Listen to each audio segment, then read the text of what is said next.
अस्सलामु अलैकुम। आप सबका इस चैनल पर बहुत वेलकम है। आज की तारीख 8 रब्बीउस सानी 1447 हिजरी दिन जुमरा। एक फर्ज के बारे में नमाज छोड़ने पर वईद। रसूलुल्लाह ने फरमाया, नमाज का छोड़ना मुसलमान को कुफ्र व शिर्क तक पहुंचाने वाला है। एक सुन्नत के बारे में नफा न पहुंचाने वाली नमाज से पनाह मांगना। हजरत अनस का बयान है कि रसूलुल्लाह यह दुआ फरमाते थे, आलहुम्मा इन्नी आयुद बिकम सलात इला तनफाई।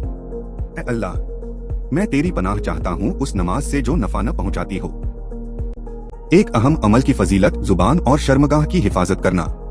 रसूलुल्लाह ने फरमाया, जो शख्स मुझे अपनी जुबान और शर्मगाह की हिफाजत की जमानत दे दे, मैं उसके लिए जन्नत की जमानत लेता हूँ। एक गुनाह के बारे में बुराई से न रोकने का बवाल।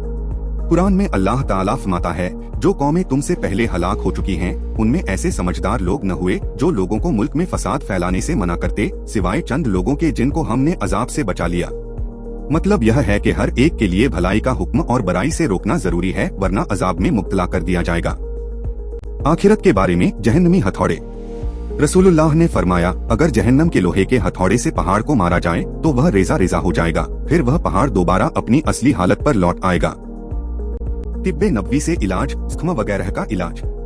हजरत आयशा रजी अल्लाह अन्हु फरमाती हैं, अगर किसी को कोई जख्म हो जाता या दाना निकल आता तो आप अपनी शहादत की उंगली को थूक के साथ मिट्टी में रखकर यह दुआ पढ़ते, अल्लाह के नाम से हमारी जमीन की मिट्टी हम में से किसी के थूक के साथ मिली हुई लगाता हूँ, ताकि हमारे रब के हुक्म से हमारा मरीज अच्छा हो जाए।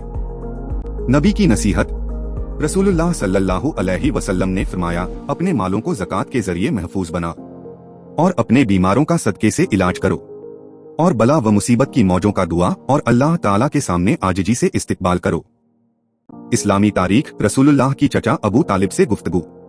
जब रसूलुल्लाह लोगों की नाराजगी की परवाह किए बगैर बराबर बुत परस्ती से रोकते रहे और लोगों को सच्चे दीन की दावत देते रहे, तो कुरैश के सरदारों ने आपके चचा अबू तालिब से शिकायत की कि तुम्हारा भतीजा हमारे माबूदों को बुरा भला कहता है, हमारे बाप दादाओं को गुमराह कहता है, जिसे हम बर्दाश्त नहीं कर सकते। इसलिए या तो आप उनकी हिमायत बंद कर दें या फिर आप भी उनकी तरफ से फैसला कुन जंग के लिए मैदान में आ जाएं। यह सुनकर अबू तालिब घबरा गए और हुजूर को बुलाकर कहा, मुझ पर इतना बोझ न डालो कि मैं न उठा सकूं।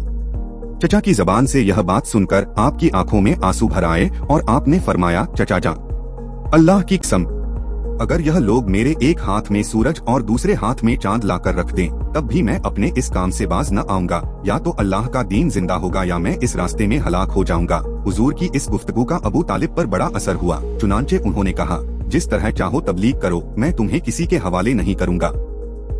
अबू तालिब का यह जवाब सुनकर कुफ्फारे मक्का मायूस होकर चले गए। आप सबका बहुत शुक्रिया। उम्मीद है आप मेरे साथ जुड़े रहेंगे और मेरे चैनल को अपने दोस्तों और रिश्तेदारों के साथ शेयर करेंगे। खुदा हाफिज।